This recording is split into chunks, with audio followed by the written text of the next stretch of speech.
Hello. Come right on in. You're at Father Fish. Nice to have you with us. Why don't you walk us through a little bit what you do, what you've set up, and the kind of operation you have. And I'm going to put you on full screen so you can do this as, let me do it this way. You can do this as a presentation. Go for it. Am I able to change my camera around? All right, there we go. Now that's your new system you just set up. No. That one is already set up. The new system is in here, in Layla's room. Okay. I should be looking at the chat though too, right? I'll keep an eye on that. Okay. So any questions, you'll bring them up for me, and then I'll answer them that way. Yes, I'll do that. Sounds good. Yeah, no, this is our rack. We got cycling. Actually, last night we just threw in a bunch of Malaysian trumpet snails as little test subjects, and get a bunch of little baby food all over the tank for when we throw in all of our shrimp. So 36 brand new cycled tanks in Layla's room. We were actually at the Pasco swap meet, and Mike LaBello goes to Jaden and asks Jaden, how many tanks do you got in your room? And I'll bring you to Jaden's room. And this is Jaden's room. So Jaden goes 43 or however many he said. And he looks at Layla and goes, oh, how many tanks do you have in your room? And she very, very sadly goes, none. And I looked at her and I was like, Layla, do you want tanks in your room? And she's like, yeah. And I'm like, how many do you want? She's like, a tank like Jaden's. So sure enough, we built this exact tank rack right here in Layla's room. She doesn't quite have room for the other two stands, but I think 36 tanks is good enough. 32. That's amazing. Now, I watched the video where you set these up. You're using a very strict formula for setting these tanks up. Could you go through that a little bit? Yeah, so all the substrate that we use in our tanks is this Brightwell. It comes in black or also brown. And then on the other side of this wall is our RO filter. And we got our RO water, comes out to the trash can. And then we mix that with our GH minerals.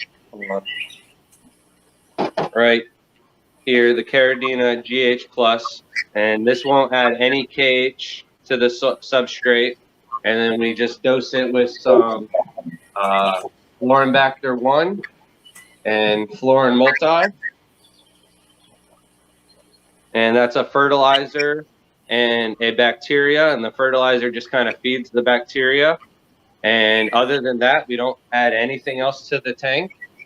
And we would let it run for about 14 days or so, do a water change, add the same chemicals back in, and let it run for another 2 weeks, do a water change, and then we only do the minerals at that point, no more bacteria or fertilizer, and then it's good to go and ready to stock it with shrimp. Okay, and then some moss and some other things, but it wood or something like that, but you don't need the mineral balls or anything like that that is commonly sold on the shrimp sites. This is a basic shrimp tank right here. So what are you feeding then? Right now we feed a lot of different foods from CSF to Shrimp King, Pure Nordic. I just get a large variety of different foods, and I just mix up the feeding schedule. They get about 1/2 of a little pellet every 2 to 3 days. So I definitely don't feed that much. I like the biofilm that's readily available on the sides of the tanks for them to eat and whatnot. So that's why a lot of the tanks don't have clean glass. I just leave that for the babies and the shrimp to be able to graze on. There's the Louesse tank. We're tangerine tigers. Nice. So We're gonna set up this tank to be a nice Planet tank here soon. It was our captive tank that we got from our shrimp outside, or yeah, some of the fish and whatnot that we caught out on the river, and then we were just kind of checking them out in here for a while. So we fed them to the turtles, and then another little biotope from Florida in there. But everything else is really Caridina inside, except for like 2 or 3 shrimp that are for neos, like this one. We got some blue dreams in there. But that tank has a purpose. We're going to use that as like a demonstration tank for different kind of predatory removal and stuff like that. So what's the pH in there? All of our tanks inside, except for the Neocaridina, are going to run anywhere between low 5s all the way to 6.5. And then at 6.5, we change out the substrate and reset it. So it goes back down to the low 6s or even low 5s. So if you're doing that, you're doing it because the substrate is adding KH. No, the substrate doesn't add KH. The substrate just buffers the pH. If you have any KH in the water at all, it'll affect the pH and raise it. So if you want no KH, the water just adds an acidic buffer to lower the pH of the water. Okay, so why do you change the substrate then if it gets up to 6.5? Because it's lost its acidic buffering capability. So you swap it out so it lowers it back down to 5 or 6. Got it. Right. I use an API, the droppers, to kind of test the pH, and it only goes down to 6. So I could only assume when all the tanks are reading at 6 that some of them are in the 5s, 5.9 or even lower. Patrick Murphy wants to know, besides the neos and the monos, are there any other shrimp that can be kept without RO in a higher pH? Yeah, the tigers. I'll bring you some tigers real quick. These black tiger, orange eye. I bred the tanks kind of real dirty on this one. Hold on. Oh, it's dirty on this one too. But these orange-eyed black tigers, I bred these in with my neos for years and years until I moved them into Caridina parameters and just noticed that they breed better. They grow a little bit faster. But by far the easiest shrimp I think to take care of at all are these tangerine tigers right here. The glare is really bad. Chevy Fudge wants to know what water you use and what the TDS is. What I use? I'm sorry? Water. Using RO, I guess, huh? I use RO water with the GH plus to 150 TDS, but outside we use the tap water. Our tap water comes out about 170 TDS, 7 GH, 3 KH.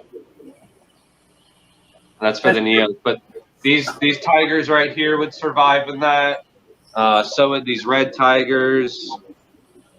Same with the super tigers. As well as the stardust.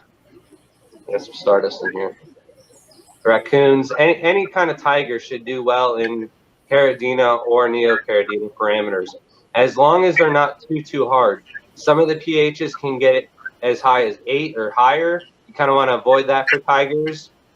And like a TDS of 500 might be a little too high, so you want to keep it lower than that. But for the most case, if your cherries are breeding, your tangerine tigers will be just fine.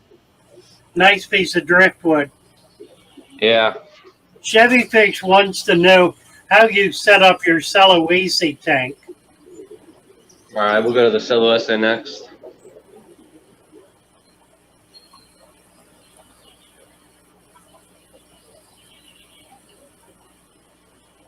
How many tanks you got in the house?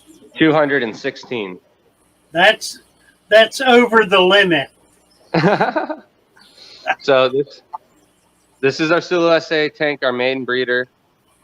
The shrimp are really, really shy. They're usually in all like the little tiny cracks and Nice. crevices. We use a nice 2 to 3 inch layer of mixed aragonite, crushed coral, a bunch of limestone. We've got the heater set at 80. We got 3 sponge filters for the 55-gallon tank. I recommend doing at least 20 gallons or more. And then we use RO water with salty shrimp 8.5 to 200 TDS, and that's it. And we do Wow. water changes about every 2 months. How much water change you do? 30 to 40%. I And do quite a bit. you're doing tap water? No. RO water with salty shrimp 8.5. And then I highly recommend keeping rabbit snails. They kind of use them as like an alert system. If you can see the rabbit snails out and about, you'll see the snails out a little bit more, or the shrimp out a lot more. Oh.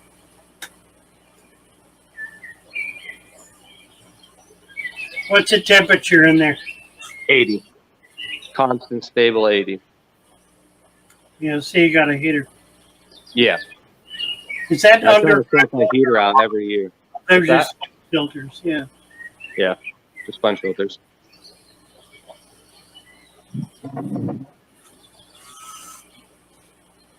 Now, would you call this a commercial operation?